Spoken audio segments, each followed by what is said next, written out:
Let's talk about, सुबह सुबह के वक्त मुझे करना तो नहीं चाहिए बट आई टॉक, टाइफाइड के बारे में बात कर लें। जी बिल्कुल बिल्कुल, व्हाई नॉट। बिकॉज नहीं, ज़रूरत तो है ना बात करने की, और नॉलेज और इंफॉर्मेशन हर इंसान के पास होनी चाहिए, and this is the best medium to spread the knowledge and information, especially since the government is running a typhoid program for vaccination for kids right now.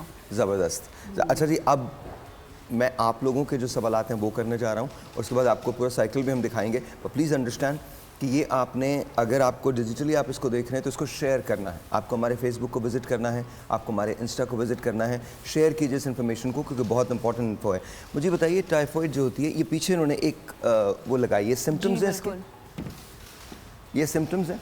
जी बिल्कुल, ये सिम्टम्स हैं सारे, ये आपको वाकई सर्कल में घुमाते हैं सिम्टम्स। अच्छा जी, आपको इरेगुलर फीवर होते हैं, हेडेक्स होते हैं, बिल्कुल, एब्डोमिनल का जो पेन है वो होता है, नोज़िया या वॉमिटिंग हो सकती है, साथ साथ लॉस ऑफ एपेटाइट हो जाता है, मसल पेन होता है, टायर्डनेस एंड वीकनेस हो जाती है। तो सो टेल मी, ये सारी चीज़ें एक साथ होती हैं या इसके कुछ सिम्टम्स होते हैं? कुछ लोगों को कुछ सिम्टम्स होते हैं, कुछ लोगों को एक्चुअली रोटेशनल सिम्टम्स होते हैं। जैसे वो बोलेंगे कि एकदम पेट में दर्द होता है फिर गायब हो जाता है, फिर फीवर होता है, डॉक्टर साहब मुझे कभी फीवर, वो कहेंगे कि रात को चढ़ जाता है लेकिन दिन में तो सही होता हूँ। एंड यू नो, स्पेशली बच्चों में शिवरिंग के साथ फीवर होता है, तो lot of people misunderstand this as malaria, but it's not malaria. Even in typhoid the kid can turn blue at times with the fever and the shivering, इतना severe होता है। अच्छा, इसको थोड़ा हम उर्दू में भी बोलेंगे? हाँ बिल्कुल, हाँ बताइएगा मुझे, क्या बोला आपने? कपकपी हो जाती है बच्चों को बहुत ज़्यादा, ठीक है, बच्चे नीले पड़ जाते हैं एट टाइम्स, तो लोग समझते हैं कि शायद मलेरिया हो गया है, लेकिन वो मलेरिया नहीं, टाइफाइड में भी ऐसा फीवर लेकिन होता है। अभी आपने जैसे बात किया ना कि बच्चे नीले पड़ जाते हैं, तो अगर बच्चे नीले पड़ जाएं तो वो तो एकदम घबराहट का शिकार हो जाएंगे, तो क्या करना चाहिए उस वक्त? उस वक्त आपका सबसे पहला गोल होता है कि बुखार को कम करें। बुखार कम होगा, द किड विल, बच्चा बहुत बेहतर फील करेगा, वो काम डाउन होगा। तो बुखार कम करना बहुत ज़रूरी होता है जब भी हाई फीवर हो, क्योंकि बच्चों में तो सीजर का, झटकों का होता है ना, कि झटके भी पड़ सकते हैं बच्चे को, तो आप बुखार कम करें। उसके बाद ये है कि अब बहुत सी दफ़ा बुखार के बाद ऐसे तेज़ चढ़े बुखार तो बच्चा कहता है कि अब मेरा ना सर दर्द कर रहा है, अब मेरे मतलब जिस्म में दर्द हो रही है। तो नॉर्मली जब आप मेडिसिन बुखार के लिए देते हैं वो चीज़ें भी कवर कर देती हैं, और फिर बच्चे बिल्कुल खाना रिफ्यूज़ कर रहे होते हैं। छोटे बच्चों में जब आपको ये सिम्टम्स मिले तो मैं एक्चुअली कहती हूँ कि सबसे जल्द से जल्द डॉक्टर के पास जाएं। उसकी वजह ये कि बच्चे फ़ौरन डिकम्पनसेट करते हैं, मतलब एकदम उनकी तबीयत वर्सन होने में बहुत तेज़ी लगती है, स्पेशली जितना वीक हो, जितना छोटा बच्चा हो, इम्यूनिटी बिल्ड नहीं हुई होती है ना, तो दैट्स व्हाई। और आप ये किस एज की बात कर रही हैं? बिटवीन मैं टाइफाइड क्लिनिक में 9 महीने से बच्चे के से देख के, क्योंकि 6 मंथ्स के बाद मदर्स इम्यूनिटी कम हो जाती है, तो उसके बाद से लेके मैं 15 साल 16 साल इवन बड़ों में देख रही हूँ। बड़ों में सिम्टम्स थोड़े माइल्डर होते हैं, लेकिन बच्चों में बहुत सिवियर होते हैं। और ये वैक्सीन जो आप कह रही थी, तो ये vaccine, so the government has launch a programme. कुछ साल पहले भी गवर्नमेंट ने वैक्सीनेशन की थी, क्योंकि हम पाकिस्तान वो रीजन है, अगर आप कभी WHO या कोई भी गवर्नमेंट बाहर की वेबसाइट, ट्रैवल की जो होती है इम्यूनाइजेशन की वेबसाइट्स पे जाएं, तो वो कहते हैं कि पाकिस्तान में जो है टाइफाइड जो पाया जाता है वो मल्टी ड्रग रेजिस्टेंट, मतलब उसके ऊपर आम दवाइयाँ जो बाकी मुल्कों में असर करती हैं वो हमारे मुल्क में नहीं करती, तो वो टाइफाइड बहुत सीवियर है। Come again please. Pakistan is one of the countries जहाँ पे हम कहते हैं मल्टी ड्रग रेजिस्टेंट टाइफाइड पाया जाता है, जो कि वो टाइफाइड है जिसके ऊपर आम दवाइयाँ असर नहीं करती, मतलब लीथल टाइफाइड है। सो ये वैक्सीन लाइफ लॉन्ग है या नहीं? इसकी इम्यूनिटी शॉर्ट टर्म होती है, इसको बूस्टर लगाना पड़ता है, इसीलिए गवर्नमेंट बूस्टर प्रोग्राम शुरू किया है। बट कितनी देर होती है ये? 6 महीने, 8 महीने, साल? नहीं, 1-2 साल आराम से मतलब 1-2 सीजन जो है टाइफाइड के वो गुजर जाते हैं। लेकिन एज क्या है वैक्सीन की?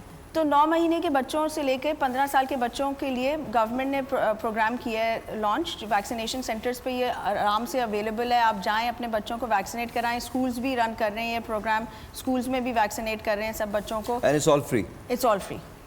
वो लोग जो ये कहते हैं कि हमारी गवर्नमेंट कुछ नहीं करती, देख लें, डॉक्टर्स कह रहे हैं, डॉक्टर्स कह रहे हैं टाइमली कर रही है, और टाइमली करिए, बिल्कुल ठीक है, बिल्कुल ठीक है। अच्छा, 1-2 साल पहले भी हुआ था ना ये? जी एग्जैक्टली। तो हमने रिकरेंस देखी, जैसे ही गवर्नमेंट ने रिकरेंस देखी उन्होंने वैक्सीनेशन प्रोग्राम दोबारा लॉन्च कर दिया, which I think was very timely. अच्छा, एक बात और करते हैं, अभी पीछे उन्होंने एक स्लाइड चलाई है प्रिवेंशन टिप्स, तो ये बड़ी कमाल है, चूंकि मुझे नजर नहीं आएगा यहाँ से, इसलिए मुझे उठ के वहाँ पर जाना पड़ेगा। प्रिवेंशन टिप्स के अंदर है सबसे पहले तो जी वैक्सीनेशन अगेंस्ट टाइफाइड फीवर। तो वैक्सीनेशन तो आपको करवानी ही करवानी है। अच्छा, इसमें उम्र की कोई कैद नहीं है?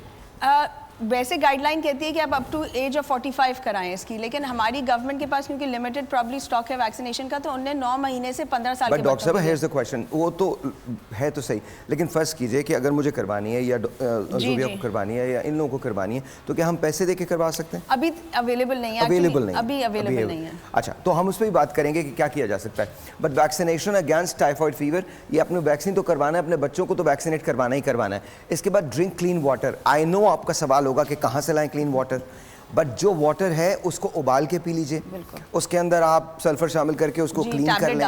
जी, टैबलेट डाल सकते हैं। उसके अलावा फिल्टर्स लगते हैं, बट प्लीज़ मेक श्योर कि आप अपनी लाइफ पे कोई कॉम्प्रोमाइज़ ना कीजिए, कोई समझौता ना कीजिए। तो क्लीन वाटर आपने पीना है।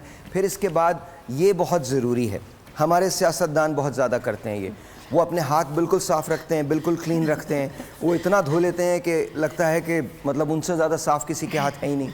और सब कुछ करने के बाद तो आप भी सब कुछ कीजिए, लेकिन अपने हाथों को साफ रखिए, क्लीन रखिए, बिकॉज होता क्या है, ये पहली सोर्स होती है जहाँ से आप खाना खा रहे होते हैं। बिल्कुल। तो आपके जरासीम जो हैं वो अंदर जाते हैं आपके मुंह के जरिए, आपके सफेगस से होते हुए आपके मैदे में जाते हैं, फिर उसके बाद एम आई राइट और wrong? Yes, absolutely. Actually Covid के बाद ये तो प्रैक्टिस हो ही गई है ना, हाथ धोने वाली। एक्चुअली भूल गए हैं हम, थोड़े से भूल गए, फिर से भूल गए, याद दिलाने की जरूरत है। Specially I think it's very important कि हम खुद तो कर लेते हैं, बट हमारे इर्द गिर्द जैसे हमारे घर में जो काम कर रहे हैं, खाना पका रहे हैं, हम उनको रिमाइंड नहीं कराते।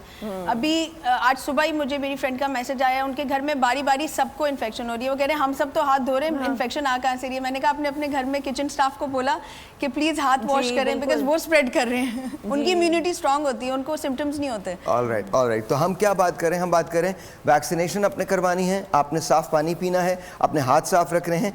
अच्छा जी, ईट थॉरली कुक्ड फूड। अब ये उन लोगों के लिए है जो ये समझते हैं कि बहुत जल्दी के अंदर कच्चा पक्का जैसा भी खाया, और ख़ास तौर पे बच्चों को जब आप खिलाते हैं, नहीं, उनको इनिशियली डॉक्टर साहब आप आ जाइए डॉक्टर साहब प्लीज़ आ जाइए। आप इनिशियली ये बात याद रखिएगा कि आपने अपने बच्चों को खाना वो खिलाना है जो कुक्ड हो। एम आई राइट और wrong? Specially burgers, you know, a lot of times आप बर्गर ऑर्डर करते हैं बच्चे टेक आउट में, and the meat is not cooked properly, it's half cooked, and don't feed that to them, check, you know, कि कच्चा ना हो। All right जी, तो अब हम आते हैं wash fruits and vegetables thoroughly। अच्छा जी, ये बड़ी सही बात है, आपको वेजिटेबल्स या फ्रूट्स जो हैं वो धो के खाने हैं और प्रॉपरली धोना चाहिए। How important is that? That's very important, because like I said कि जो आपका फ्रूट वाला होता है वो अक्सर जो फर्स्ट अवेलेबल पानी होता है उससे धो लेता है और अच्छी तरह उसको कोट कर लेता है बैक्टीरिया से, और फिर वो आपको बेच देता है। और अगर आपने एक्साइटमेंट में गाड़ी में ही खाना शुरू कर दिया तो आप डेफिनेटली मुझे आज तक ये समझ में नहीं आई गाड़ी में कौन लोग खाते हैं, बिकॉज आई डोंट। मैं तो अमरूद खाती हूँ। देखा? There you go। मैं तो खाती हूँ। ओके, मुझे ऐसे लगता है कि गाड़ी में नहीं खाना चाहिए। लेकिन मैं उसको पोंछ लेती हूँ। फालसा, आजकल आप फालसा भी खाती हूँ, फौरन फालसा खाने लोग लग जाते हैं। I love फालसा। तो वो फौरन, वो तो गाड़ी में बैठते ही लोग, मसाला भी उनका बहुत साफ होता है। बस आप देख लें, आपको सोर्स पता चल गई। Very nice। जी। So